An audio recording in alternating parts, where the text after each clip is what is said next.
Now E one reaction, ठीक है। तो हम बात करेंगे elimination reaction. Now see E one reaction mechanism with its stereochemistry, ठीक है। स्टीरियोकेमिस्ट्री के साथ ही करते हैं तो ज़्यादा मज़ा आएगा। तो हम बात कर रहे हैं E one reaction mechanism. E one reaction mechanism का मतलब है यूनिमॉलिक्यूलर एलिमिनेशन रिएक्शन, ठीक है। एक एग्जांपल से क्यों ना इसको स्टार्ट करें। जैसे कि बेटा आपने लिया ये Br, ठीक है। स्टेप फर्स्ट में बात कर रहा हूँ, स्टेप फर्स्ट, और इसके अंदर आपने मीडियम डाल दिया वाटर। क्या डाल दिया? वाटर। अब जरा सोचिए क्या क्या है मेरे पास, क्या क्या है मेरे पास। मेरे पास मेटल लिविंग ग्रुप है जी, मेरे पास पोलर प्रोटिक सॉल्वेंट है जी, है ना। और even though polar protic solvent है प्लस न्यूक्लियोफाइल भी OH नेगेटिव है, ठीक है। और यहाँ पर OH नेगेटिव जो है it is acting as a base also, ये न्यूक्लियोफाइल भी है और बेस भी है, दोनों चीज का काम करेगा, ठीक। तो होगा क्या, कैसे रिएक्शन का होगा। और इवन तो ये भी देखते हैं हम लोग कि इसके पास और इसके पास अल्फा हाइड्रोजन है, these are termed as alpha hydrogen with respect to beta hydrogen. ये अल्फा हो गया, बच्चों ग्रुप जिससे अटैच है वो अल्फा, और ये बीटा। एंड सबसे इंपॉर्टेंट बात, मेरे पास 2 डिग्री अलाइड है, and 2 degree halide are good for nothing. सब कुछ होता है जी उसमें, E1 भी होता है, E2 भी होता है, SN1 भी होता है, SN2 भी होता है, सब कुछ होता है। कंडीशन देखनी पड़ती है सब में। तो जो कंडीशंस है उसके अकॉर्डिंग ये फेवर कर रहा है E1 मैकेनिज्म। अब होगा क्या, सबसे पहले Br नेगेटिव बाहर निकल रहा है, बाहर निकलेगा तो एक कार्बोकेटाइन इंटरमीडिएट बना। जो कार्बोकेटाइन इंटरमीडिएट बनेगा वो स्टेप हमेशा रेट डिटरमाइनिंग स्टेप बनेगा, क्योंकि स्टेबिलिटी की तरफ जा रहा है, it is a slow step. अब सेकंड स्टेप में देखो क्या होगा। स्टेप सेकंड में अटैक ऑफ अ बेस। ये कार्बोकेटाइन जो था हमारे पास इस 2 डिग्री कार्बोकेटाइन, अगर इसका रीअरेंजमेंट होता है तो रीअरेंजमेंट हो पाएगा या नहीं हो पाएगा। ऑलरेडी स्टेबल है, ये अपने एडजेसेंट को देखेगा ऐसे ऐसे कार्बन को, अब इधर देखेगा तो उधर देखेगा, इधर वाला 1 डिग्री इधर वाला 2 डिग्री, 2 डिग्री पहले से है तो फर्क नहीं पड़ेगा, नो अदर स्टेबिलिटी अचीव, तो एज इट इज रहेगा। अब यहाँ पे डालेंगे हम बेस, नॉट न्यूक्लियोफाइल, बेस डाला जाएगा ना कि न्यूक्लियोफाइल, ठीक है। और यहाँ पे बेस कौन है बेटा?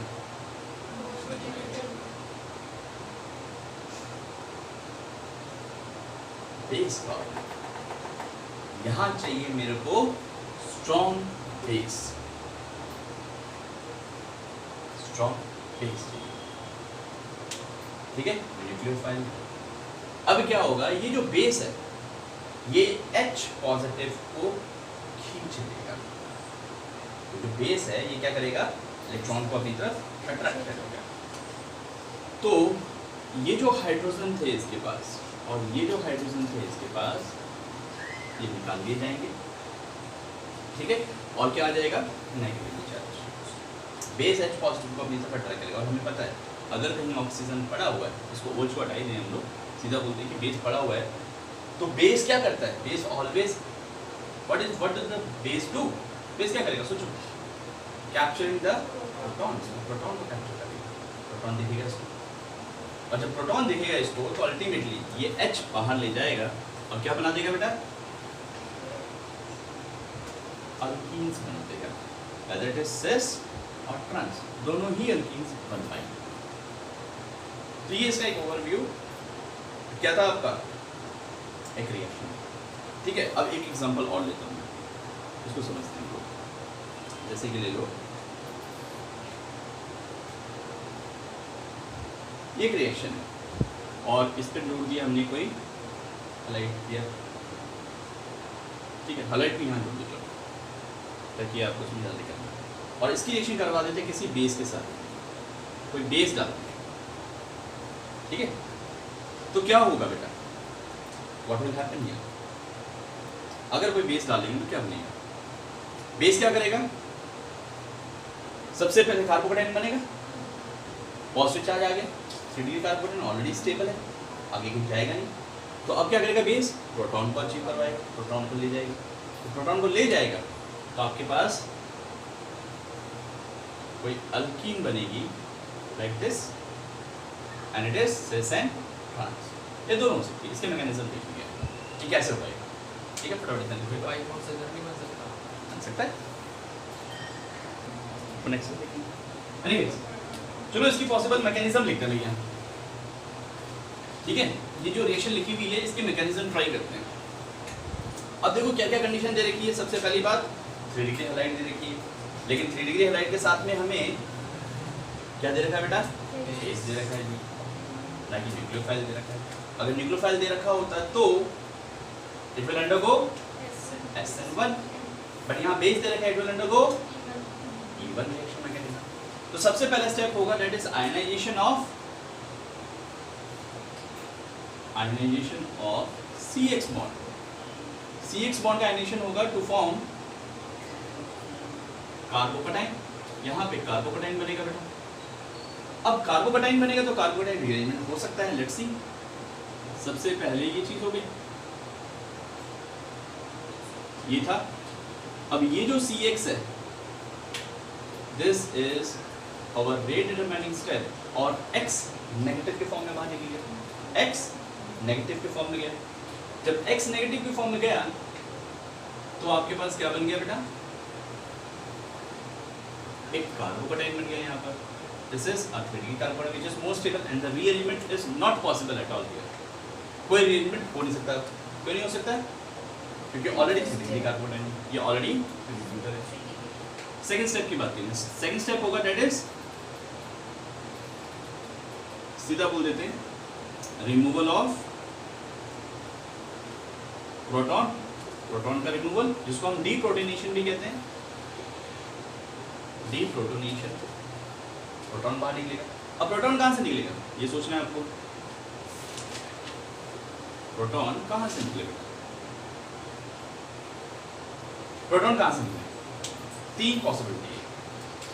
या तो प्रोटॉन इसका बाहर निकले, या तो प्रोटॉन इसका बाहर निकले, या फिर प्रोटॉन H पॉजिटिव के फॉर्म में बाहर निकले। ठीक है, और इस प्रोटॉन को कौन कैप्चर करेगा? बेस करेगा। तो base will capturing the proton. ये जो बेस है, this base will capturing the proton. Alright, तो ये बेस कौन सा प्रोटॉन को कैप्चर करेगा? लेट्स से ये वाला करता है, तो हम क्यों ना इसको सीधा ही कर दूंगा, ऐसे कर। ठीक है, सो आपका बन जाएगा, क्या बनेगा बेटा? अगर ये वाला कंडीशन होता है, ये प्रोटॉन बाहर निकलेगा तो अल्कीन यहां बन जाएगा। दूसरा, अगर ये वाला प्रोटॉन बाहर निकलता है तो भी वही बात होनी है, डबल बॉन्ड इस साइड आ गया, बात हुई है। ये वाला बाहर निकलता है तो सिचुएशन क्या होगी? डबल बॉन्ड इसके बीच में आ जाएगा। ये दो ही पॉसिबिलिटी है। अगर ये वाला निकालोगे फिर से यही हो गया, उल्टा हो गया, बस बात हुई। तो 2 तरह की अल्कीन बन गया। एंड द स्टेबिलिटी, जो स्टेबल अल्कीन होगी वो डिसाइड करेगी प्रोडक्ट को। And which is the most stable alkene? It is decided according to Saxev rule. And what is Saxev rule? More substituted alkenes are more stable. Saxev rule क्या कहता है बेटा? जो alkyne बनेगा वो होगा अकॉर्डिंग टू Saxev rule, और वो Saxev rule ये कहता है that is more substituted alkenes are more stable. ये Saxev या Zaitsev ने बताया था। कई बुक में Zaitsev भी लिखते हैं, कई बुक में Saxev भी लिखते हैं। इवन दो आप इसको हाइपर कंजुगेशन थ्रू भी बता सकते हैं। The stability of alkene can also be decided according to hyper conjugation. Hyper conjugation through कैसे बताओगे? That is, हाइपर कंजुगेशन ये कहता है कि more the number of alpha hydrogen, more stable the alkene.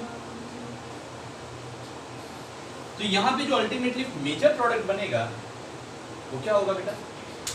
वो सेटजेफ प्रोडक्ट होगा। क्या होगा? सेटजेफ प्रोडक्ट। और सेटजेफ प्रोडक्ट हमें देखना है तो हमें सब्स्टिट्यूटेड अल्कीन ज़्यादा देखना है। जरा ये देखो बेटा, इसके पास अल्फा हाइड्रोजन कितने हैं और इसके पास अल्फा हाइड्रोजन कितने हैं। लेट्स सी, ये अल्कीन है, दिस इज अल्कीन, ये अल्फा, ये अल्फा, ये अल्फा। इसके पास 3 हाइड्रोजन, इसके पास 2 हाइड्रोजन, इसके पास भी 2 हाइड्रोजन। अगर इसकी बात करें, ये क्या है? ये अल्कीन है, इसके पास 3 अल्फा हाइड्रोजन, इसके पास 2 अल्फा हाइड्रोजन और इसके पास भी 2 अल्फा हाइड्रोजन। यहाँ तो भारी गड़बड़ हो गई। दोनों स्ट्रीम। ओके, एक और प्रोडक्ट बनाते हैं। यहाँ से निकालेंगे तो ये बनेगा और नाम करेंगे तो हाँ जी, ये दोनों तो सेम ही हो गए, प्रोडक्ट है, स्ट्रक्चर ही सेम बन गए। यहाँ से निकालो जी, जब यहाँ से निकालेंगे तो नहीं, अगर यहाँ से निकालेंगे तो क्या होगा? सेम आ रहा है दोनों तरफ से।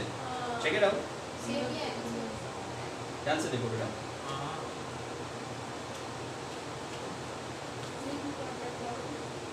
हमने स्ट्रक्चर क्या लिया है? ऑलराइट, यहाँ तो खैर फिर एक ही चीज़ आ रही है बार बार। तो इसका मतलब नंबर ऑफ अल्फा हाइड्रोजन कितने हो गए? 3 तो 5 6 7 अल्फा हाइड्रोजन, मतलब एक ही प्रोडक्ट बन रहा है यहाँ पे। अच्छा, यहाँ पर जो एक बन रहा है उसके ऊपर ये होगा कि सिस और ट्रांस दोनों बनेंगे, फिर दोनों प्रोडक्ट में सिस और ट्रांस दोनों। अच्छा, एक और बात, क्या यहाँ पे ऐसा नहीं होगा? ऑन रियलिटी अगर बात करूँ तो ऐसा नहीं होगा। मेजर अमाउंट प्रैक्टिकली की बात करेंगे तो हमारे पास अल्कीन बनता दिखाई देगा, लेकिन कुछ ट्रेस अमाउंट में हमारे पास वहाँ पर सब्स्टिट्यूशन रिएक्शन भी होती हुई दिखाई देगी ऑन प्रैक्टिकली का अप्रोच। ठीक है, अब जरा इसी पे एक और क्वेश्चन करें फटाफट। राइट,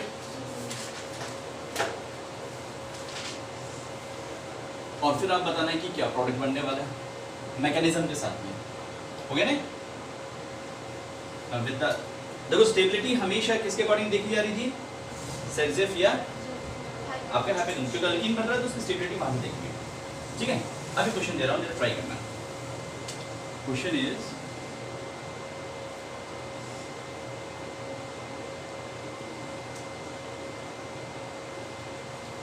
ये कंडीशन डाल दी, ठीक है, और यहां डाल दिया कोई acid. What will be the possible, और इवन हीट दे दिया, हीट दे दिया, what will the possible product. अब इस क्वेश्चन में जरा देखो क्या क्या चीजें गिवन है आपके पास। यहाँ एक काम करो, सॉरी, यहाँ पे OH ले, यहाँ पे OH ले, ठीक है। अब जरा देखो क्या क्या गिवन है। 2 degree halide, sorry 2 degree alcohol से पहली बात है 2 डिग्री अल्कोहल। अब हीटिंग दे रखा है तो ये बात श्योर होगी कि कौन सा होने वाला है? Elimination reaction. ठीक है, हीटिंग मतलब एलिमिनेशन रिएक्शन है जनरली एंडोथर्मिक, तो यहाँ पे ये बात श्योर होगी कि एलिमिनेशन होगी। ठीक है, अब दूसरी बात, this reaction is generally called as, ये बहुत ही कॉमन रिएक्शन जो आती है आपकी, we call it that is degradation, dehydration of alcohols. इस रिएक्शन का जो नाम होता है ना वो ये है डिहाइड्रेशन ऑफ अल्कोहल्स। ठीक है, या catalytic dehydration of alcohol, catalyst के प्रेजेंस में डिहाइड्रेशन करना, बहुत ही कॉमन रिएक्शन जो अक्सर बोर्ड में आती है, हर अल्टरनेट डेज मतलब ईयर्स में आई हुई रिएक्शन। बताओ उसके मैकेनिज्म क्या होने वाला। सबसे पहले देखो क्या करने के, हीटिंग है तो एलिमिनेशन होना है। एलिमिनेशन कैसे होगा अब ये बात सोचनी है आपको। यहाँ पे देखो अल्कोहल पड़ा हुआ है, ओ ऑक्सीजन, तो ऑक्सीजन हमेशा क्या करता है, अगर किसी रिएक्शन में ऑक्सीजन टंगा हुआ है तो वो हमेशा प्रोटॉन को कैप्चर करने की कोशिश करेगा। तो सबसे पहला काम ये हो जाएगा कि प्रोटॉन को कैप्चर करेगा। कैसे करेगा बेटा? ऐसे करेगा, ये जो प्रोटॉन है उसको ये कैप्चर करेगा, सबसे पहला स्टेप। तो जैसे प्रोटॉन को कैप्चर करेगा क्या बनाएगा? OH2 पॉजिटिव बन गया बेटा। अब क्या होगा, अब ये इसके इलेक्ट्रॉन लेगा और माइनस ऑफ OH2 हो जाएगा, माइनस ऑफ OH2 हो गया। और जब माइनस ऑफ OH2 हो गया तो क्या होने वाला है बेटा इसका? अब carbocation is generated, we call this 2 degree carbocation में हम माइनस ऑफ H2 या OH2 के बाद अब क्या ये कार्बोकैटायन रीअरेंज हो पाएगा? लेट्स सी, इधर देखोगे आप तो 4 डिग्री कार्बोकैटायन है, 4 डिग्री कार्बन है, 4 डिग्री कार्बन है तो फिर ये चाहेगा कि यहाँ स्टेबिलिटी अचीव करे। ठीक है, तो ये कार्बन है, कार्बन है, कार्बन है, क्या होगा बेटा? ये अपना इलेक्ट्रॉन लेकर शिफ्टिंग करेगा और शिफ्टिंग को क्या बोलेंगे हम लोग? 1 to मिथाइल शिफ्ट। ये 1 to मिथाइल शिफ्ट करेगा और क्या बनेगा बेटा आपका? कुछ ये जो था यहाँ पे अचीव हो जाएगा, तो इसका मतलब ये CH3 में यहाँ डाल दो इसको, ये वाला CH3 यहाँ मूव किया और पॉजिटिव चार्ज यहाँ जनरेट हो गया, that is 3 degree carbocation. Clear है? कैसे गया बेटा? ये ऐसे गया, ये इधर गया और उसके बाद इसने अटैक किया। अब क्या होगा सोचो जरा, what is the possibility here? Methyl shifting के बाद में क्या होगा? We have a base, H positive कैसे आया? H पॉजिटिव क्या है? एसिड अपना बिहेवियर कब शो करता है? कोई भी एसिड है वो अपना बिहेवियर H पॉजिटिव आयन कब देगा? जब उसको किसी सॉल्वेंट में डाला जाए। अरेनियस एसिड क्या होता है? The acid which liberate H positive ion in aqueous में, मतलब यहाँ पे ढेर सारा पानी पड़ा हुआ है जी, जब H पॉजिटिव आ रहा है विदाउट सॉलिड HCl डाल दूं यहाँ पे, क्या H पॉजिटिव दे पाएगा? वो नहीं दे पाएगा ना। इसका मतलब ये बात क्वाइट ऑब्वियस है कि यहाँ पर खूब सारा वाटर प्रेजेंट है and water acting as a base, यहाँ पे ये बेस की तरह काम कर रहा है। तो अब आएगा कोई बेस, अब ये बेस क्या करेगा? यहाँ पे बेस कौन है बेटा? H2। ये बेस क्या करेगा? Base is looking for a proton, proton दिखेगा। अब प्रोटॉन कौन सा जाएगा? प्रोटॉन जा सकता है आपका यहाँ से, प्रोटॉन जा सकता है यहाँ से, प्रोटॉन जा सकता है यहाँ से, प्रोटॉन जा सकता है। वी हैव 3 प्रोटॉन्स हियर, ये प्रोटॉन निकले, ये प्रोटॉन निकले या फिर ये प्रोटॉन निकले, ये और ये निकले तो सेम डबल बॉन्ड यहीं पे आएगा, यहाँ पे आएगा, बात एक ही रहेगी, या फिर एक डबल बॉन्ड आएगा। तो we have got 2 products here. कौन कौन से 2 प्रोडक्ट्स बनेंगे? एक बनेगा ये, एक बनेगा आपका ये, विच इज मोर स्टेबल। साफ दिख रहा है, मोर सब्स्टिट्यूटेड ये, तो सेट प्रोडक्ट जो होगा इसका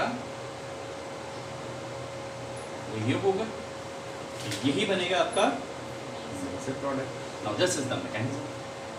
फर्स्ट स्टेप इसका क्या हुआ? This is the first step, यहाँ पे फर्स्ट स्टेप है रीअरेंजमेंट का। देन सेकंड स्टेप ये, this is the first step जो कि इसका कैसा होगा? रेट डिटरमाइनिंग स्टेप, इसको मैं फर्स्ट बोल देता हूँ। सेकंड स्टेप इसका ये है, that is deprotonation.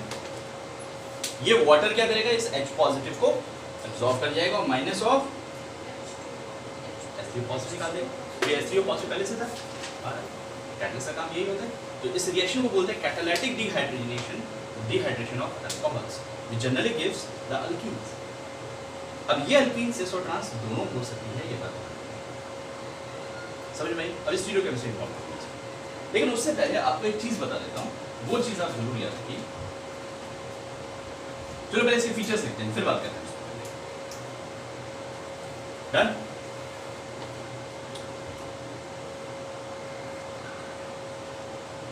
Yes, features की बात करें पहले। फीचर्स में हम देख रहे हैं कि बार-बार 2 स्टेप मैकेनिज्म है, जैसे कि SN1 में था, SN1 में बहुत कुछ सिमिलरिटी मिलेगी आपको SN1 के साथ में। तो फीचर्स की अगर बात करें, features of E1 reaction mechanism की, तो बेटा पहला आता है इट इज 2 स्टेप मैकेनिज्म। ये 2 स्टेप मैकेनिज्म होगा, ठीक है। जो इसका फर्स्ट स्टेप होगा, फर्स्ट स्टेप क्या होगा बेटा? आयोनाइजेशन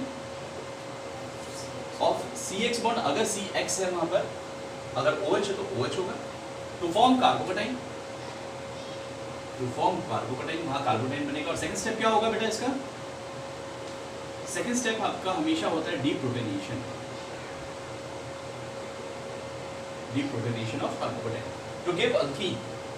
आपको टू गिव अल्कीन, वहां पर अल्कीन मिलेगा, ठीक है। या आप उसका ऐसे भी बोल सकते हो, loss of proton to form pi bond, बात हुई। डीप्रोटोनेशन का मतलब loss of proton to give pi bond, alkene का मतलब पाई बॉन्ड हो गया फर्स्ट स्टेप। यहाँ जो इंटरमीडिएट है वो कार्बोकैटायन होगा, कार्बोकैटायन इंटरमीडिएट इज फॉर्म। तो ये बात याद रखेंगे, कार्बोकैटायन इंटरमीडिएट है तो कार्बोकैटायन रीअरेंजमेंट इज पॉसिबल। तो carbocation intermediate is formed. Now tell me the rate. Rate is directly proportional to किसके प्रोपोर्शनल मिलेगा भाई? रेट डिटरमाइनिंग स्टेप ये वाला होगा, RDS कार्बोकैटायन फॉर्मेशन। तो रेट डिटरमाइनिंग स्टेप में जो होगा दैट इज RX 1 पे जाएगा। तो इसका मतलब बेटा इसका ऑर्डर और इसकी मॉलिक्युलरिटी क्या होने वाली ये बता दो फटाफट। ऑर्डर होगा 1 और मॉलिक्युलरिटी होगी 1 इटसेल्फ, क्योंकि इसी पे डिपेंड करेगा rate law. Now reactivity of RX in even mechanism क्या होगी? Reactivity of RX in even कौन बढ़िया दे पाएगा? इसका कार्बोकैटायन बढ़िया होगा, सीधी सी बात, क्योंकि इंटरमीडिएट कार्बोकैटायन बना रहा है ये। तो हम ये बोलेंगे कि 3 डिग्री इज गिवन बाय, मैंने कहा ना कि बहुत कुछ चीजें SN1 की तरह जा रही है, ठीक है। और ये स्टेबिलिटी किसके आधार पे बता रहे हैं? Stability according to carbocation C positive. Clear हुआ? मैं कहीं कार्बोकैटायन को CC लिख रहा हूँ, कहीं C पॉजिटिव लिख रहा हूँ, समझ गए ना? Then Zef product is form या Zef alkene is form as a major product. ये बात लिख सकते हो आप कि Zef alkene is formed as a major product, वो आपका हमेशा मेजर प्रोडक्ट बनाएगा, ठीक है। 7th point is important here, क्योंकि यहाँ पे इंटरमीडिएट कार्बोकैटायन है, पोलर कार्बोकैटायन है, तो पोलर प्रोटिक सॉल्वेंट फेवर करेगा इस रिएक्शन में, ठीक है। तो polar protic solvent favors the rate of reaction। बात समझ में आई? जहां पर किसी भी रिएक्शन के अंदर अगर इंटरमीडिएट आपका आयनिक फॉर्म में है, whether it is positive, whether it is negative or even free radical, they are favored by the polar protic solvents। Clear है बेटा? ठीक है। अगर इसमें गुड लिविंग ग्रुप हो जाए, गुड लिविंग ग्रुप प्रेजेंट है, तो क्या वो रेट ऑफ रिएक्शन को बढ़ाएगा कि घटाएगा? सोचो जरा। बढ़ाएगा। तो गुड लिविंग ग्रुप जो होता है फेवर, या हम ऐसे बोले increase the rate of reaction,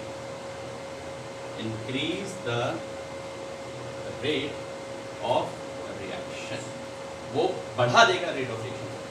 अब एक और चीज याद रखना, good leaving group in polar protic solvent, याद आया? इन वाटर की अगर बात करूं, वाटर सेटिंग से प्रोटिक सॉल्वेंट, वाटर में अगर बात करें हम लोग F negative, Cl negative, Br negative और I negative, which one is better leaving group? I negative. By not according to size, यहाँ साइज फैक्टर नहीं देखा जाता। अगर आप इसी चीज को ऐसी टोन में ले रहे हो तो F नेगेटिव होता है। क्या बात करते हैं बेटा लिविंग ग्रुप की? भाई जहां वाटर आ गया, पोलर मीडियम आ गया, वहां पे सॉल्वेशन इफेक्ट देखा जाता है, स्मॉल साइज होगा। Although F negative should be a good leaving group, but the problem is, क्या प्रॉब्लम हुई? सॉल्वेशन हो जाएगा। सॉल्वेशन हो जाएगा तो बहुत जल्दी सराउंड हो जाएगा, तो इसलिए I नेगेटिव जो होगा वो लेस सॉल्वेटेड होगा, आसानी से बाहर निकालेगा। एक और चीज आपको याद रखनी है जो कि थोड़ी सी इंपॉर्टेंट है, this one is also generally silver salt जो होते हैं, सिल्वर सॉल्ट, ठीक है, वो कैटलाइज करते हैं रिएक्शंस को। ये एडिशन नॉलेज याद रखना कि addition of silver salt catalyse the reaction, मतलब वो रिएक्शन की रेट को बढ़ा देते हैं। ये एक्सपेरिमेंटली डिटरमाइन है। जैसे कि इस रिएक्शन में क्या होगा, अगर AgNO3 डाल दिया मैंने या AgCl डाल दिया या फिर कोई भी सिल्वर का सॉल्ट डाल दिया, तो सिल्वर जो होता है वो बहुत अच्छी, वो हैलोजन को अचीव करने का होता है, वो हैलोजन को जल्दी से खा जाते हैं, तो जल्दी से आपका प्रोटॉन बन जाएगा। ये एक्सपेरिमेंटली डिटरमाइन किया गया है कि किसी रिएक्शन में अगर सिल्वर सॉल्ट प्रेजेंट है तो रिएक्शन को बहुत जल्दी कैटलाइज करेंगे, मतलब कार्बोटाइन जल्दी फेवर करवाएंगे आपका। और हमें ये तो चाहिए कार्बोटाइन जल्दी बने ताकि डीप्रोटोनेशन आसानी से हो पाए। Is it clear? क्लियर हुआ? ठीक है बेटा, अब देखो आपको कुछ ट्रिक्स दे रहा हूँ, उस ट्रिक्स का थोड़ा सा ध्यान रखना कि सब्स्टिट्यूशन वर्सेस एलिमिनेशन रिएक्शन में हम कैसे चीज़ों को फॉलो करते हैं। सब्स्टिट्यूशन वर्सेस एलिमिनेशन में कैसी चीज़ों को समझते हैं कि कब सब्स्टिट्यूशन होना है, कब एलिमिनेशन होना है, इन सब की बातें पर देखते हैं। रब करें इस बात को। तो हेडिंग डालो substitution versus elimination. Substitution versus elimination.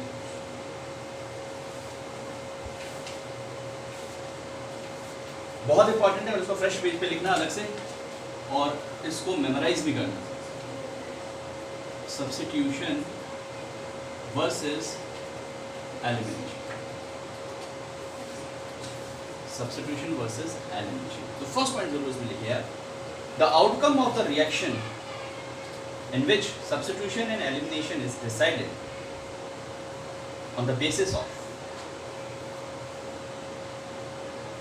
outcome of the reaction in which substitution and elimination is decided on the basis of 4 factors. पहला आता है टेम्परेचर। 4 फैक्टर होते हैं बेटा, टेम्परेचर, नेचर ऑफ न्यूक्लियोफाइल और बेस, दोनों में से कैसा है। तीसरा होता है degree of RX, 1 degree, 2 degree, 3 degree. चौथा होता है सॉल्वेंट। ये 4 चीजें मैटर करेंगी और ये 4 चीजें हमें हर रिएक्शन में देखनी पड़ेंगी। तो पहला है टेम्परेचर। तो अगर हाई टेम्परेचर है, तो क्या फॉलो करेगा बेटा? First is temperature. अब टेम्परेचर तो हो सकता है या तो हाई टेम्परेचर हो या फिर लो टेम्परेचर हो। लो टेम्परेचर का मतलब बेटा रूम टेम्परेचर, लो टेम्परेचर का मतलब है रूम टेम्परेचर। तो अगर हाई टेम्परेचर गिवन है तो इसका मतलब फेवर कौन सा होना है? एलिमिनेशन रिएक्शन जाएगी 110%। और अगर लो टेम्परेचर या रूम टेम्परेचर गिवन है भैया तो सब्स्टिट्यूशन होगा।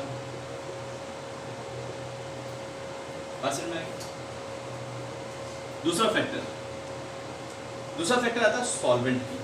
सॉल्वेंट की बात करेंगे, अगर सॉल्वेंट है तो, अगर हमारे पास सॉल्वेंट है तो सॉल्वेंट भी बेटा आपका 2 हो सकता है, या तो पोलर प्रोटिक हो सकता है या फिर पोलर प्रोटिक हो सकता है। तो अगर मेरे पास पोलर प्रोटिक सॉल्वेंट है जी, अगर आपके पास पोलर प्रोटिक सॉल्वेंट है, पोलर प्रोटिक सॉल्वेंट है तो मतलब क्या है, जैसे कि वाटर हो गया, अमोनिया हो गया, इस तरह के सॉल्वेंट है, तो जनरली E1 और SN1 फेवर होगा। इस मोस्ट प्रोबेबल, मतलब ये मोस्टली प्रोबेबल होगा, इस मोस्ट प्रोबेबल, समझ में आया? और अगर पोलर अप्रोटिक है, अगर आपके पास पोलर अप्रोटिक सॉल्वेंट है, अगर आपके पास पोलर अप्रोटिक सॉल्वेंट है या फिर कोई गैस फेज में दे रखा है किसी चीज को, और गैस फेज दे रखा है या गैसियस फेज दे रखा है उसका सॉल्वेंट का, तो याद रखना जनरली क्या फेवर होगा बेटा? E2 या फिर SN2, या तो वहां E2 होगा और SN2 इज मोस्ट प्रोबेबल। यहाँ पे याद रखेंगे जैसे कि एक्वस KOH है या फिर अल्कोहलिक KOH है, ये अगर गिवन है भैया तो ध्यान रखेंगे। अगर एक्वस KOH है, ठीक है, अगर एक्वस KOH है तो वो कौन सा फेवर कर रहा है? SN2 को। और अगर अल्कोहलिक KOH है तो कौन सा फेवर कर रहा है? E2 को। E2 को हम जनरली बीटा एलिमिनेशन कहते हैं, E2 मैग्नेटिज्म को हम जनरली बीटा एलिमिनेशन कहते हैं, ठीक है। लेकिन यहाँ पे याद रखना SN2 तब होगा जब हमारे पास स्मॉल सबस्ट्रेट होगा, स्मॉल सबस्ट्रेट गिवन होगा तब, जैसे कि 1 डिग्री वाला हो गया तो याद हुआ, ठीक है। टेम्परेचर का तो कोई हार्ड एंड फास्ट नहीं, बहुत सिंपल सी कहानी है, ठीक है। हाई टेम्परेचर है, एलिमिनेशन होगा। क्यों होगा? क्योंकि हाई टेम्परेचर पे एंडोथर्मिक रिएक्शंस फेवर्ड होती हैं, लो टेम्परेचर पर एक्सोथर्मिक रिएक्शन फेवर्ड होती है। पानी समझ में इसका तो क्वेश्चन यहाँ बात करें। पोलर प्रोटिक है तो जनरली क्या ध्यान रखेंगे हम लोग? कि E1 है SN1 ज़्यादा फेवर करेगा, और अगर पोलर अप्रोटिक है तो E2 और SN2 ज़्यादा फेवर करेगा। वहाँ पे भी डिसाइड होगा कि कौन सा फेवर करने वाला है। अब यहाँ पे देखेंगे अगर एक्वस KOH है और स्मॉल सबस्ट्रेट है हमारे पास, छोटा सबस्ट्रेट मतलब वर्टिकली हैलाइड टाइप में कुछ, तो जनरली SN2 फेवर करेगा। अदरवाइज अल्कोहलिक KOH है तो E2 मैकेनिज्म फॉलो करेगा। नाउ अब आती है बात strength of nucleophile, third factor, strength of nucleophile and base. अब करते हैं strength of nucleophile and base. Third factor is, third and fourth are very important. Strength of nucleophile or base. ये अगर given है, these are very important. Third and fourth factor very very important. अगर negatively charged species है, negative charged species है, वो point बनाते हैं. Negative charged species है और वो स्टेबलाइज है, स्टेबलाइज इज कंसिडरेबल भी मतलब is considered to be a strong nucleophile. ठीक है, वो स्टेबलाइज है तो उसको हम क्या मान के चलेंगे, अब ये स्टेबलाइज का मतलब क्या है, यहाँ जो स्टेबलाइजिंग फैक्टर मतलब नेगेटिव चार्ज जो होता है वो स्टेबलाइज किसके द्वारा हो सकता है, जरा सोचो जरा। नेगेटिव चार्ज दो तरीके से स्टेबलाइज हो सकता है, या तो उसमें रेजोनेंस की स्टेबिलिटी आ गई है या फिर वो सॉल्वेशन कर गया, वो कंडीशन। तो ये जो नेगेटिव चार्ज होता है ना बेटा, negative charge is stabilised by किसके द्वारा, या तो रेजोनेंस हो रहा हो उसमें तो स्टेबलाइज हो सकता है, या फिर सॉल्वेशन हो रहा है तो स्टेबलाइज हो सकता है। तब उसको हमेशा कंसिडर करना एज अ स्ट्रॉन्ग न्यूक्लियोफाइल। जैसे कुछ एग्जांपल्स बताते हैं, जैसे कि RC≡O O नेगेटिव स्टेबलाइज है ड्यू टू रेजोनेंस।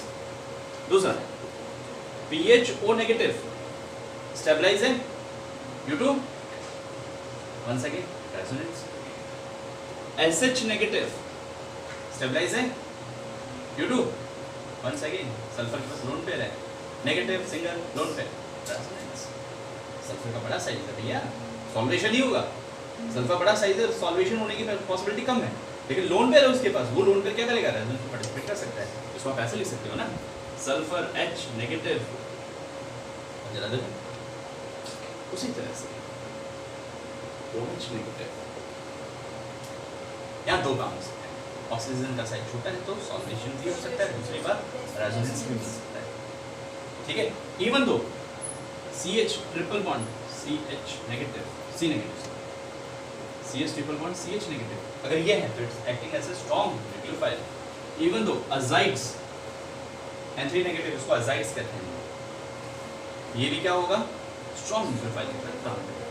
तो स्ट्रॉन्ग न्यूक्लियोफाइल कब होना है बेटा, स्ट्रॉन्ग न्यूक्लियोफाइल तब होना है जब हमारे पास कोई भी स्टेबलाइजिंग फैक्टर पड़ा, नेगेटिव चार्ज पे कोई स्टेबलाइजिंग फैक्टर आ रहा, तो उस केस में हम लोग उसको स्ट्रॉन्ग न्यूक्लियोफाइल मानेंगे बेस कंपेयर। दूसरी चीज, नेगेटिव चार्ज स्पीसीज पहले तो था स्टेबलाइजिंग, मोर स्टेबलाइजिंग था। अब अगर हम बोले कि लेस स्टेबलाइज है भैया, लेस स्टेबलाइज, ठीक है, पहले तो स्टेबलाइज था, रेजोनेंस और सॉल्वेशन। अब अगर लेस स्टेबलाइज है then it is considered to be a strong base, तब उसको स्ट्रॉन्ग बेस माना जाएगा भैया, is considered to be a strong base. मतलब इसमें कोई भी फैक्टर नहीं है, इसमें कोई भी फैक्टर नहीं है। For example NaNH2, it is a very strong base, sodamide बोलते हैं इसको, इसका नाम याद रखना, we call it sodamide, sodamide, ठीक है। RONA, सोडियम एल्कोक्साइड, ठीक है। इवन तो alcoholic KOH, alcoholic KOH is a strong base. Even तो NH2 नेगेटिव, ठीक है। और हो सकता है आपका RO नेगेटिव, एसेट्रा। ये सब के सब क्या बिहेव करने वाले हैं? स्ट्रॉन्ग बेस की तरह बिहेव करने वाले। न्यूट्रल स्पीसीज की भी बात करें कुछ। न्यूट्रल स्पीसीज, न्यूट्रल स्पीसीज जो होते हैं वो दोनों तरह से काम करते हैं। वो act as both nucleophile as well as base. तो याद रखना न्यूट्रल स्पीसीज जो होंगे एक्ट एज बोथ न्यूक्लियोफाइल और बेस, वो दोनों की तरह काम करते हैं। कुछ एग्जांपल लेते हैं। तो बेस्ट एग्जांपल तो आपके सामने बेटा एक होता है, कौन सा? पानी, वाटर। ये न्यूट्रल है। देखो वाटर और OH में फर्क है, क्या गिवन है सोच समझ के आंसर देना। अल्कोहल्स आज न्यूट्रल, ये दोनों की तरह काम करेगा। They are acting as a base also, they are acting as a nucleophile also, ठीक है। Even though ammonia, they are acting as a nucleophile also, they are acting as a base also.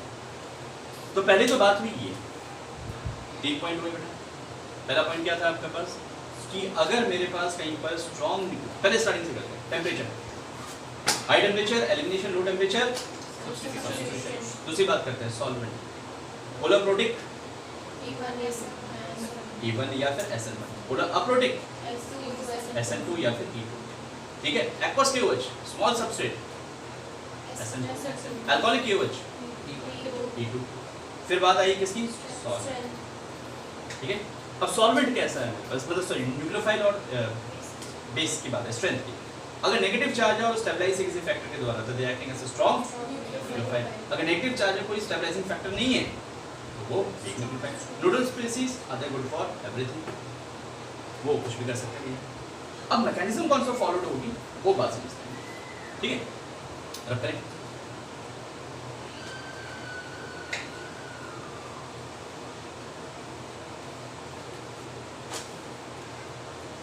Yes बेटा, now see, अगर आपके पास negative charge species है तो क्या जाएगा? तो याद रखना it will undergo, negative charge species है तो SN2 और E2 दोनों जा सकते हैं। अगर नेगेटिव चार्ज स्पीसीज है मतलब नेगेटिव न्यूक्लियोफाइल है या नेगेटिव क्या दे रखा आपको? बेस दे रखा, दोनों में से कुछ भी। न्यूट्रल स्पीसीज है भैया, क्या है? न्यूट्रल स्पीसीज दे रखी है तो आपका जाएगा SN1 और E1 जाएगा भैया। स्ट्रॉन्ग बेस गिवन है भैया, स्ट्रॉन्ग बेस। स्ट्रॉन्ग बेस कौन से होते थे? Negative charge which is stabilise, which is less stabilise. अगर वो गिवन है, लाइक कौन कौन से थे बेटा example? Like NH2 negative, OR negative, याद है? OR नेगेटिव या फिर अल्कोहलिक KOH, इस तरह के गिवन थे ना। तो they generally favour E2 reaction, वो E2 रिएक्शन को फेवर करके आती है। वीक बेस गिवन हो भैया, वीक बेस गिवन हो। वीक बेस कौन कौन से थे बेटा? वीक बेस इसका मतलब स्ट्रॉन्ग न्यूक्लियोफाइल, वीक बेस का मतलब स्ट्रॉन्ग न्यूक्लियोफाइल। तो वीक बेस में कौन कौन सा आ गया बेटा? RCO नेगेटिव आ गया, PHO नेगेटिव आ गया, है ना। और कौन से हो सकते थे? SH नेगेटिव है आपके पास, OH नेगेटिव था और C triple bond C negative था, याद आया? इवन N3 नेगेटिव था, azide. They are acting as a strong nucleophile. Strong nucleophile है तो इसका मतलब क्या है? They are acting as a weak base. तो इस केसेस में आपका जाएगा that is SN2, you will follow SN2 mechanism, ठीक है। अगर न्यूट्रल स्पीसीज है, अगर आपके पास न्यूट्रल स्पीसीज दे रखी है, न्यूट्रल स्पीसीज लाइक वाटर दे रखा है, NH3 दे रखा है आपको, या फिर अल्कोहल दे रखा है, तो इट विल अंडरगो SN1 और E1। आई थिंक ये रिपीट हो गया है, कोई बात नहीं, वापस देखते हैं, ठीक है। हाई टेम्परेचर दे रखा है बेटा, या फिर लो टेम्परेचर दे रखा है, बता दो जो जल्दी जल्दी। हाई टेम्परेचर फेवर्स एलिमिनेशन, लेकिन ये किस में है? अगर न्यूट्रल स्पीसीज में हाई टेम्परेचर है तो भाई न्यूट्रल स्पीसीज ये 2 देंगे, सीधी सी बात, तो ई बन जाएगा। और अगर लो टेम्परेचर है तो कहानी क्लियर हुई। अब सबसे इंपॉर्टेंट चीज जो है इसकी, that is degree of R X. Third point clear हुआ, अभी रिवाइज कराऊंगा totally. Now fourth and the last point is degree of R X, कि हमारा आर एक्स कैसा, उस पर बात करें। ओके, कि हमारा आर एक्स कैसा हो, इस पर देखते हैं।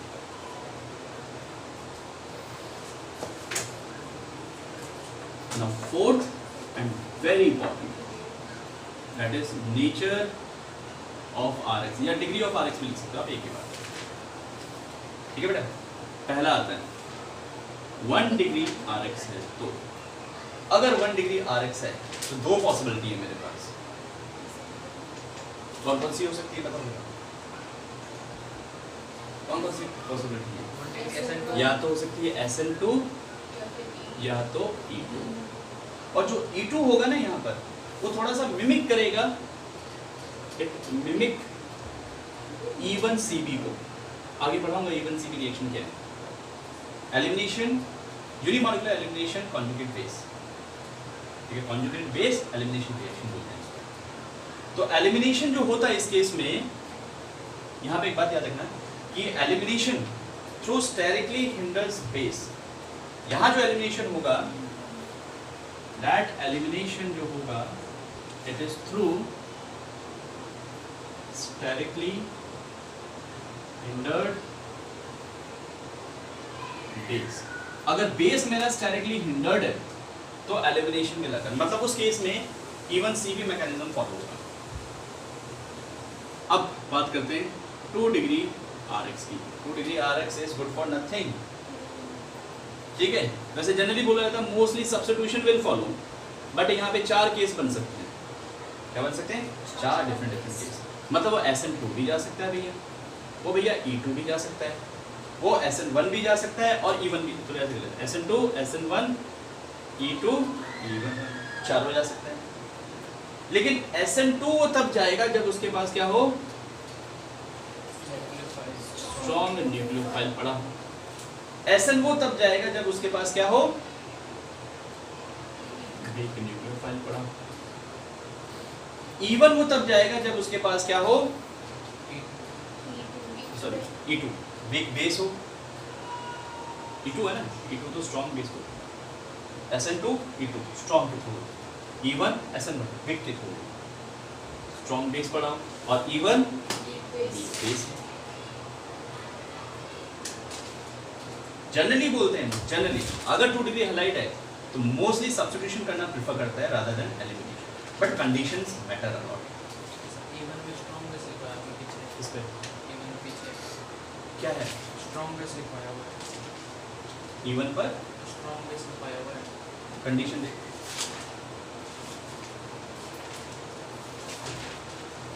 स्ट्रॉन्ग बेस E2 पे लिखा है, इवन पे चेक करो बेटा पीछे। Even strong base even strong base even पे लिखवाया है। E2 कर लेना बेटा। भाई नेगेटिव चार्ज स्पीसीज लिखवाया था SN2 और E2 पर। नेगेटिव चार्ज स्पीसीज जो होंगी वो SN2 और E2 दे सकती हैं, बात समझ में आ गई थी। उसके बाद बोला था न्यूट्रल स्पीसीज होती है वो SN1 और E1 दे सकता है ना। स्ट्रॉन्ग बेस अगर है तो E2 देगा, strong base will give E2। यहाँ पे NH2 negative, OR negative, alcoholic KOH, ये सारी की सारी क्या दे रहे थे, E2 दे रहे थे, ठीक है। वीक बेस अगर दे रखा है तो SN2 दे रहा है, सही तो लिखा है, सही तो लिखा है। सही तो लिखा है। पीछे इवन आपने स्ट्रांग बेस लिखा है, रिएक्शन अच्छा कंडीशंस देखना है, इस पे कौन सी कहानी बोल रहा है, आई थिंक मैंने सही लिखवाया है। सही हुआ है सर। दूसरा है थर्ड पे बात करें, 3 डिग्री Rx। अगर 3 डिग्री Rx दे रखा है आपको तो एक बात श्योर होगी, नो SN। पता है ना क्यों?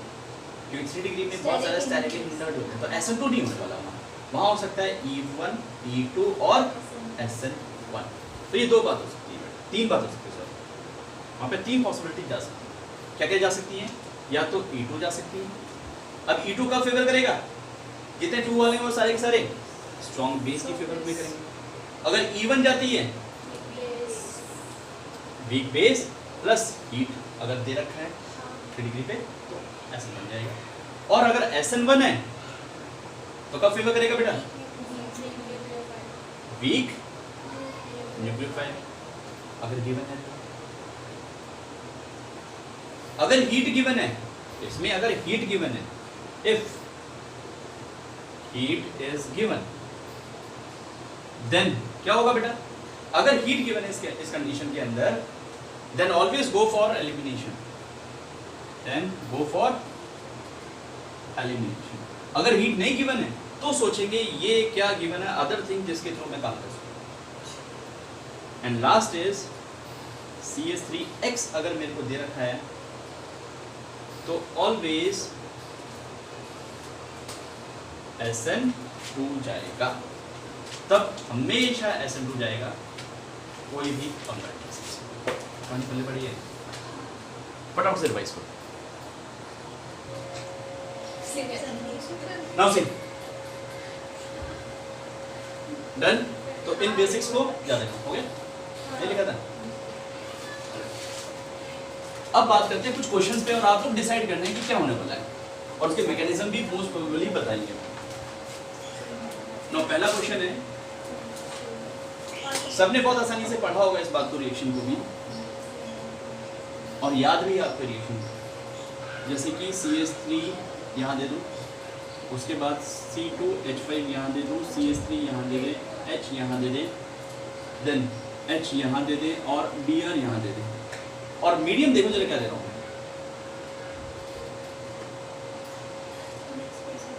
The name of the reaction is Finkelstein reaction, mechanism of the reaction. चलो बताओ कंडीशन क्या क्या है भाई? जब भी Na आई इसका मतलब है ना, आयनिक बॉन्ड बना है तो I नेगेटिव है, तो I नेगेटिव है इसका मतलब क्या है? Negative charge species, negative charge species given है, और नेगेटिवली चार्ज स्पीसीज गिवन है तो नेगेटिव वाले दो हैं, या तो क्या जाएगा, कौन सा फैक्टर जाने वाला है? नेगेटिवली चार्ज स्पीसीज अगर जा रहा है तो फिर क्या जाएगा आपके पास? या तो होगा ये E2 या फिर SN2। ठीक है, तो हम कंडीशन लिखते हैं क्या क्या गिवन है आपको। नेगेटिवली चार्ज स्पीसीज दे रखे हैं। सॉल्वेंट की अगर बात करें, सॉल्वेंट यहाँ पे पोलर अप्रोटिक दे रहे हैं। ठीक है, दूसरी बात, हलाइड कैसा दे रखा बेटा? हलाइड इज 2 डिग्री हलाइड, देख लो 2 डिग्री हलाइड। ठीक है, अब जरा बात समझो, negatively charge species very good nucleophile है या वेरी गुड स्ट्रॉन्ग बेस है? आई नेगेटिव है जी, I negative, I negative in polar aprotic solvent, I negative in polar protic apolar polar aprotic solvent कैसा बिहेव करेगा? सोचो जरा, strong nucleophile, they are acting as a strong nucleophile, मतलब they are acting as a weak base। तो ये बात याद रखिए कि I नेगेटिव जो है इन पोलर अप्रोटिक सॉल्वेंट है, तो वो वीक किसकी तरह, बेस की तरह बात करेगा और स्ट्रॉन्ग न्यूक्लियोफाइल की तरह बिहेव करेगा। पहली कंडीशन। अच्छा, 2 डिग्री पे क्या क्या कंडीशन थी? 2 डिग्री पे 4 चीज हो सकती थी। अगर 2 डिग्री हमारे पास Rx है तो वहाँ पे 4 कंडीशन थी। क्या क्या कंडीशन थी बेटा, याद करो एक बार। या तो हो सकता था E2, या हो सकता है E1, या हो सकता है SN2, या फिर हो सकता है SN1। ये कंडीशन थी। अब E2 कब होता था? जब स्ट्रॉन्ग बेस हो। E1 कब होता था? जब वीक बेस हो। E2 कब होगा? SN2 जब आपके पास स्ट्रॉन्ग न्यूक्लियोफाइल हो। ठीक है, और SN1 कब होगा? वीक न्यूक्लियोफाइल प्लस हीट था, सॉरी नो हीट, इसमें हीट नहीं आता। तो according to the conditions strong nucleophile है, SN2 जाना चाहिए। लेकिन दूसरी बात देखते हैं, दूसरी बात ये देखते हैं कि पोलर अप्रोटिक सॉल्वेंट है जी, तो पोलर अप्रोटिक सॉल्वेंट है तो they are less stability of the carbocation. अगर प्रोटिक सॉल्वेंट होता तो कार्बोकैटाइन ज्यादा स्टेबल होता है। Carbocation is more stable in the protic solvent. तो यहां पर क्या हुआ, लेस स्टेबिलिटी ऑफ कार्बोकैटाइन। तो सारी कंडीशंस किस चीज को फॉलो करेंगे बताओ? सारी कंडीशंस फॉलो कर रही हैं आपकी SN2 mechanism. It will undergo SN2 mechanism. समझ में? यहाँ पे E2 तो सब कुछ फॉलो कर रहा है आपका SN2 मैकेनिज्म। और अगर SN2 मैकेनिज्म है तो क्या बनने वाला है सोचो। अगर SN2 मैकेनिज्म है तो SN2 में क्या होता था, इन्वर्जन ऑफ कॉन्फिगरेशन होगा। पहली बात इन्वर्जन होगा। दूसरी बात सब्स्टिट्यूशन विल अकर। तो what is the product form बेटा? तो यहां लिख दूं SN2 जा रहा है। हाँ जी बेटा जल्दी जल्दी बताओ प्रोडक्ट क्या बनने वाला है। यहाँ CH3 हो गया, यहाँ पर I गया, यहाँ पे H गया, यहाँ पर CH3 गया, यहाँ H गया और यहाँ पे C2H5। क्यों Br आएगा? क्यों Br आएगा? अरे आई है ना, I का अटैक नहीं करवा देंगे तो, और वो भी बैक साइड से अटैक होगा। फ्लिपिंग ऑफ कॉन्फिगरेशन भी लगा, फ्लिपिंग ऑफ कॉन्फिगरेशन अगर होगी, फ्लिपिंग ऑफ कॉन्फिगरेशन हो गई तो ये ऊपर वाला हो गया R, नीचे वाला हो गया S। नहीं ऊपर वाला S जा रहा है, देखो फर्स्ट सेकंड थर्ड S गया और नीचे वाला R गया। इन्वर्जन ऑफ कॉन्फिगरेशन भी लगा, बात पल्ले पड़ी। एक और केस देता हूं, बताना क्या होगा भाई। मैकेनिज्म आप जानते हो कैसे करवानी है। आई नेगेटिव को बैक साइड अटैक करना है, ट्रांजिशन स्टेप बनाना और खत्म करना प्रोडक्ट बल्कि मैकेनिज्म। तो फिंगर स्ट्रेन रिएक्शन जो होती है वो जनरली क्या फेवर कर रही है आपकी, इसको फिंगर स्ट्रेन कहते हैं। लेकिन डायरेक्टली ये चीज डिसाइड मत कर देना क्योंकि कहानी बिगड़ने वाली है अभी। जैसे देखो same condition CH3 H Br H CH3 C6H5 ठीक है, और वही दे दिया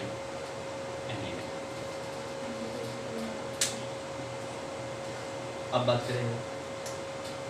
अब मीडियम नहीं दिया, सबसे पहली चीज medium. Medium is not given. जब मीडियम नहीं गिवन है तो क्या क्या बातें हैं वो जरा देखते हैं। हाँ चलो मैं एक बात कहता हूँ, इसी पर दो कंडीशन बनाते हैं। हम बोलते हैं कि इसके अंदर पहली चीज वाटर डाल दें, पोलर प्रोटिक डाल दें, मीडियम डाल दें, ठीक है। और अगर पोलर प्रोटिक मीडियम है, आई नेगेटिव की बात हो चुकी है, they are acting as a weak base, weak base. लेकिन एक बात याद रखनी है कि अगर पोलर प्रोटिक मीडियम डाल दिया है आपने तो इसका मतलब वहां पर आपको चाहिए वीक न्यूक्लियोफाइल, क्योंकि वो वीक न्यूक्लियोफाइल ही फेवर करेगा SN1 मैकेनिज्म को। तो यहाँ पर अगर मैं लेता हूँ पोलर प्रोटिक मीडियम डाल दिया और आपने वीक न्यूक्लियोफाइल डाल दिया कोई, तो ये सारी कंडीशन किसकी तरफ फेवर करती हुई दिखाई देगी? SN1 की तरफ दिखाई देगी, SN1 की तरफ। और अगर इसी की तरफ मैं कंडीशन दे देता हूँ इसमें, तो सिल्वर सॉल्ट डाल देते हैं, सिल्वर सॉल्ट डाल दिया आपने, या फिर टेम्परेचर बढ़ा दो,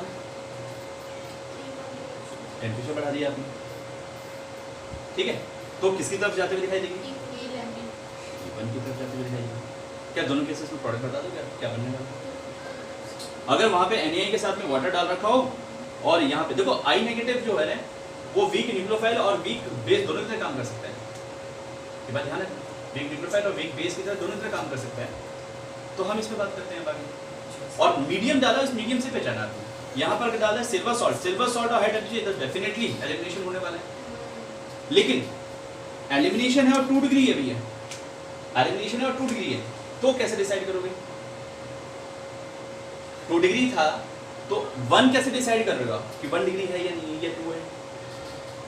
ये कैसे डिसाइड करोगे भाई? E1 है या E2 है, SN1 है कि SN2 है? ये तो मैं पता लगे कि सब्स्टिट्यूशन होना है, लेकिन 1 जा रहा है या नहीं जा रहा है, ये कैसे डिसाइड करोगे? बताओ बेटा, ये कैसे डिसाइड करोगे?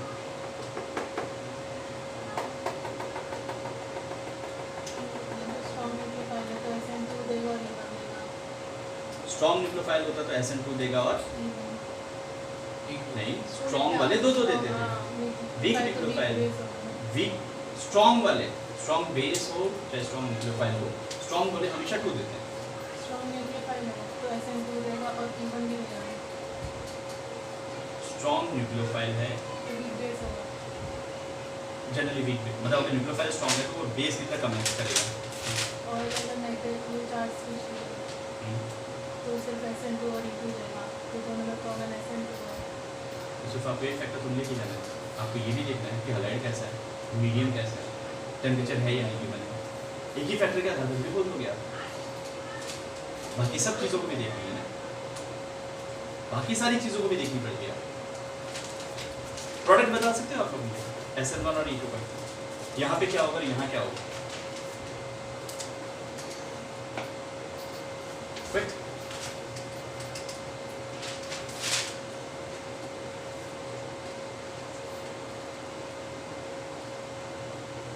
क्या बनेगा सोचो जरा, अगर SN बन गया तो कार्बोनाइल स्टेबिलिटी है, SN बन गया तो कार्बोनाइल स्टेबिलिटी होगी, और अगर कार्बोनाइल स्टेबिलिटी होगी तो रिटेंशन ऑफ कॉन्जुगेशन ही रहने वाला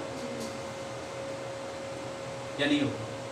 फिर कार्बोनाइल बन गया तो दोनों तरफ से अटैक पॉसिबल है, तो रेसिमाइजेशन भी लगा बात में आई, तो रेसिमाइजेशन होगा तो इस केस में आपका क्या बनेगा कंडीशन, CH3H CH3 C6H5 यहाँ पे H और यहाँ पर I आ गया, ठीक है। दोनों हो सकता है बेटा R और S दोनों प्रोडक्ट बनेगा, रेसिमाइजेशन में लगा। अगर एलिमिनेशन जाता है देखो सिल्वर सॉल्ट दे रखा और हीट दे रखा तो डेफिनेटली वहाँ पे एलिमिनेशन होगा, बिना सोचे समझे डाल सकते हो। सिल्वर सॉल्ट हमेशा फेवर करते हैं आपका एलिमिनेशन, बस सिल्वर सॉल्ट हमेशा हैलाइड को खाएंगे, हैलाइड को खाएंगे तो डेफिनेटली वहाँ पे क्या होगा एलिमिनेशन। तो एलिमिनेशन होगा तो कौन सा, यहाँ पे अल्कीन्स बनेंगे, तो अल्कीन की पॉसिबिलिटी क्या है, यहाँ पॉजिटिव चार्ज, यहाँ पॉजिटिव चार्ज हो गया, या तो डबल बॉन्ड यहाँ से बन सकता है क्योंकि बीटा इसके लिए देखो क्या हो गया, बीटा ये वाला हाइड्रोजन हो गया या फिर बीटा ये वाला हो गया, ठीक है। तो बेटर कौन सा होगा, यहाँ पे डबल बॉन्ड की यहाँ डबल बॉन्ड, इधर डबल बॉन्ड ज्यादा बेटर होगा क्योंकि उसके पीछे क्या आ गया C6H5 हो गया। अरे मूर्खों गलत है, पॉजिटिव चार्ज है तो यहाँ आने की कोशिश नहीं करेगा क्या, रेजोनेंस स्टेबिलिटी रीअरेंजमेंट होगा ही नहीं होगा, तो रीअरेंजमेंट होगा तो डेफिनेटली ये ऐसा बनेगा ना आपका, देखो C6H5 है और यहाँ पर पॉजिटिव चार्ज है, पहला कंडीशन यही बना आपका, तो CH3 और H। अब ये पॉजिटिव चार्ज कौन सा है बेटा, 2 डिग्री दिख रहा है ना आपको, देखो इधर हाइड्रोजन है और कुछ नहीं है, अगर हाइड्रोजन है तो ये 1 डिग्री ये 2 डिग्री, 2 डिग्री, तो ये चाहेगा ना कि यहाँ पे किसके, यहाँ कैसे खिसकेगा, H नेगेटिव को लेगा और एक्वायर करेगा, तो यहाँ पे शिफ्टिंग होगा, और शिफ्टिंग होगा तो पॉजिटिव चार्ज यहाँ आ जाएगा CH3H, और यहाँ पे क्या चला गया, ये H मूव कर गया, this H will migrate here, तो पॉजिटिव चार्ज यहाँ जनरेट हो गया और क्या बन गया C6H5, this is benzyl carbocation which is more stable. तो बेटा प्रोडक्ट क्या बनने वाला है आप सोचो, अब इसके रिस्पेक्ट में देखना है, इसके रिस्पेक्ट में देखेंगे तो बीटा ये होगा या फिर बीटा ये वाला कार्बन होगा, तो अल्कीन कौन सा स्टेबलाइज होगा बताओ, यहाँ तो कर नहीं सकते तुम, यहाँ कर दोगे तो फिर वो स्पीशीज अनस्टेबलाइज कर देगा पूरी तरह से, तो क्या होगा हाइड्रोजन यहाँ से निकलेगा, डबल बॉन्ड यहाँ एक्वायर हुआ, एक डबल बॉन्ड यहाँ एक्वायर हुआ, ठीक है। तो अल्टीमेटली स्टेबल कौन सी हो रही है ये वाली, क्योंकि मोर सब्स्टिट्यूशन यहाँ दिख रहा है। तो फाइनली जो प्रोडक्ट बनेगा आपका वो होगा ये, यहाँ पे H है, यहाँ H है, यहाँ पे CH3 है और डबल बॉन्ड आ गया यहाँ पर, ठीक है। यहाँ CH3 2 3 4 5 बॉन्ड कैसे हो सकते हैं, C6H5 देखो जरा एक बार, ये H यहाँ चला गया तो ये बॉन्ड गायब हुआ, पॉजिटिव चार्ज बना, तो ना इसको ऐसे लिखिए, कंफ्यूजन क्रिएट कर रहा है, CH CH3 C6H5 and positive charge. हाँ प्रोटॉन भी तो जाएगा, जब प्रोटॉन जाएगा डबल बॉन्ड ये बनेगा ना, भाई एलिमिनेशन होगा ना, यहाँ पे एलिमिनेशन प्रोटॉन होगा, दिस इज मोर सब्स्टिट्यूटेड, एक सब्स्टिट्यूशन यहाँ हो सकता है, एक सब्स्टिट्यूशन यहाँ हो सकता है, 2 सब्स्टिट्यूशन, क्लियर हुआ। थर्ड कंडीशन देखते हैं हम लोग, डन। वो SN1 था ना, वो SN1 था, ये SN1 जाएगा, SN1 में सब्स्टिट्यूशन दोनों बनेगा, ये एलिमेंट नहीं ये होगा। अरेंजमेंट होगा उस केस में भी, लेकिन आई नेगेटिव तो अटैक नहीं करेगा भाई। SN1 में अगर बात करेंगे तो कार्बोटाइल स्टेबिलिटी आएगी, मानिए आपने कार्बोटाइल स्टेबिलिटी आएगी, उसके बाद नेगेटिवली चार्ज स्पीसीज अटैक करेगा, तो वहाँ दोनों बनेगा, प्रोडक्ट बना देगा मैकेनिज्म के थ्रू। अब जो बात कर रहा हूँ वो ये है कि अगर वाटर हो, चलो जो आपकी बात है वो भी कर लेंगे, ये लो सेम कंडीशन वाटर डाल दी, अब same condition water, polar protic solvent, neutral species, polar protic solvent, neutral species, better leaving group, तीन चीजें, 2 डिग्री हैलाइड, चौथी चीज, सारी चीजें किसको इंडिकेट करती हैं?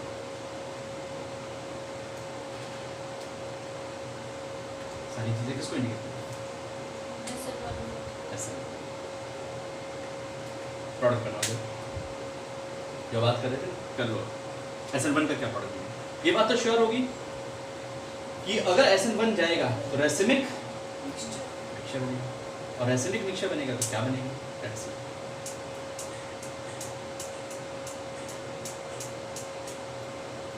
What the mechanism of this?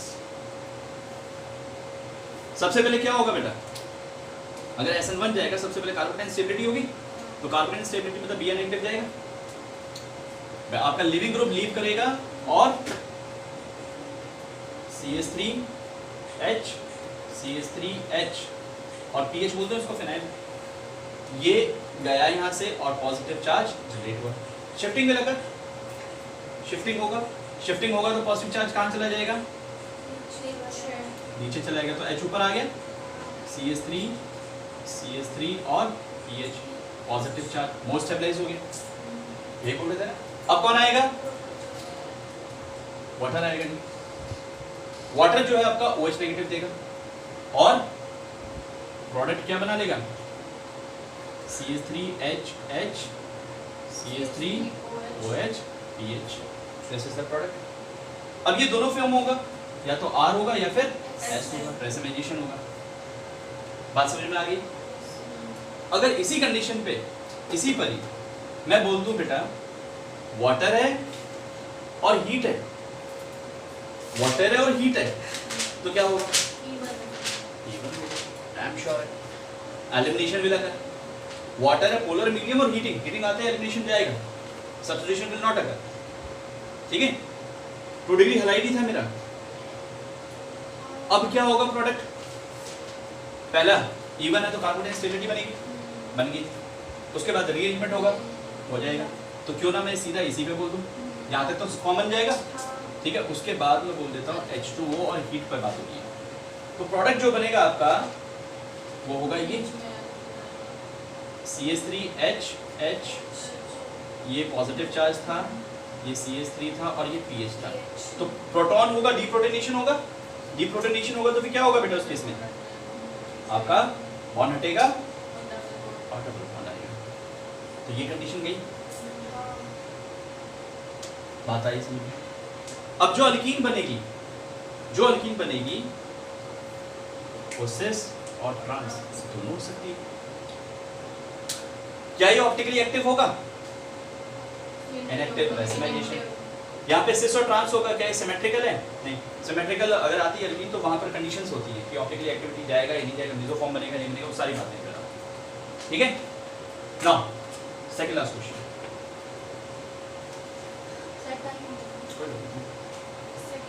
Second last, एक दो क्वेश्चन और करते हैं फिर खत्म करते हैं।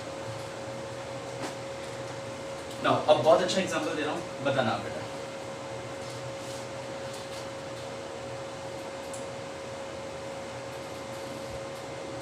कुछ ये है compound,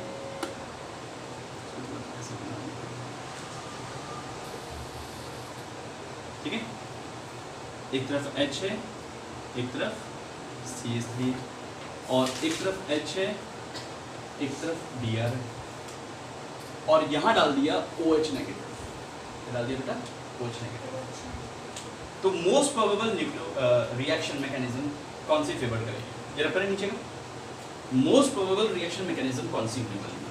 to fast, OH negative है बेटा, OH नेगेटिव, एक बात याद रखना बेटा, स्ट्रॉन्ग न्यूक्लियोफाइल जो होगा, अगर स्ट्रॉन्ग न्यूक्लियोफाइल है तो SN2 जाएगा, अगर वीक न्यूक्लियोफाइल है तो SN1 जाएगा।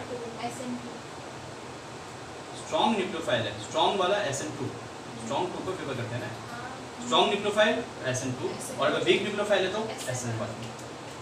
स्ट्रॉन्ग न्यूक्लियोफाइल है तो SN2 है, वीक न्यूक्लियोफाइल है तो SN1 है, ठीक है। और अगर हीटिंग है तो एलिमिनेशन। थोड़ा थोड़ा याद करते चलो कंडीशंस। बताओ बेटा OH नेगेटिव कैसा है, स्ट्रॉन्ग है कि वीक है? SN2 स्ट्रॉन्ग है कि वीक है? स्ट्रॉन्ग है ना। स्ट्रॉन्ग न्यूक्लियोफाइल है, नेगेटिवली चार्ज है, OH नेगेटिव से स्ट्रॉन्ग न्यूक्लियोफाइल। तो हमने पहले देख लिया कि ये कैसा है, स्ट्रॉन्ग न्यूक्लियोफाइल। ये कैसा हाइड है? 2 डिग्री हाइड थी, पॉसिबिलिटी कुछ भी हो सकती थी ना। तो और कुछ नहीं दे रखा, सीधा कौन सा मैकेनिज्म जा रही है?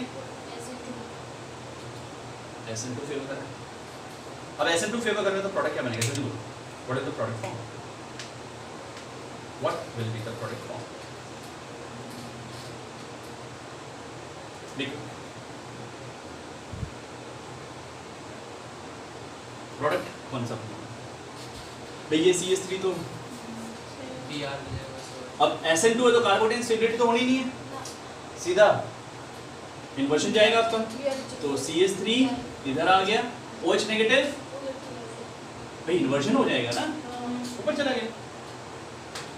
कौन सा फॉर्म बना बेटा, बता सकते हो? अगर मैं इसकी बात करूं तो ये कौन सा फॉर्म दिखाई दे रहा है आपको? ट्रांस दिखाई दे रहा है, with acting as a trans, transform. Clear? Now the last question. तो SN2 फेवर कर रहा था, ये बात है।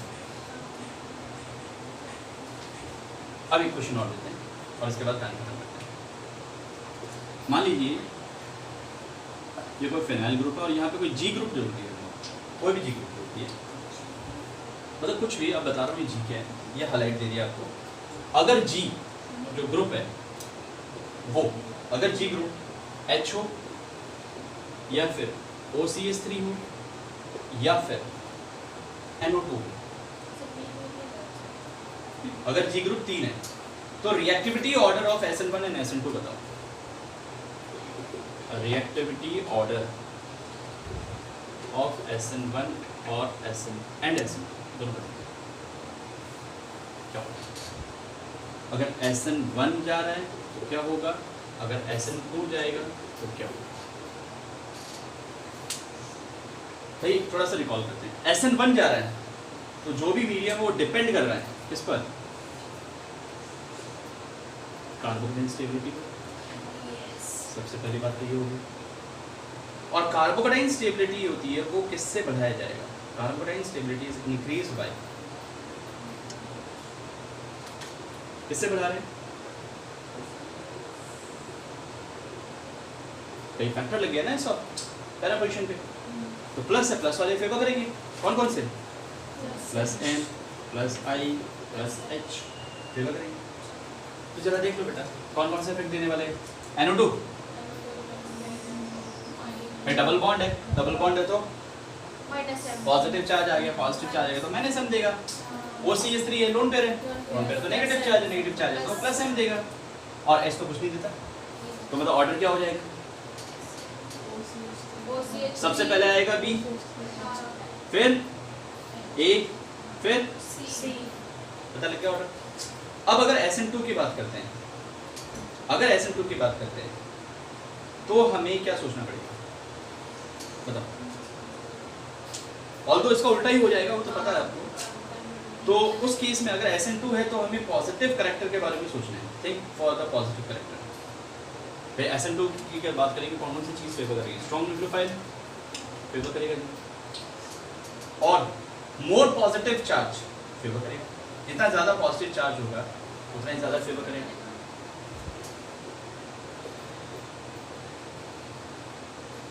ऑर्डर क्या बन जाएगा? वैसे तो उल्टा ही हो गया। CA cap back,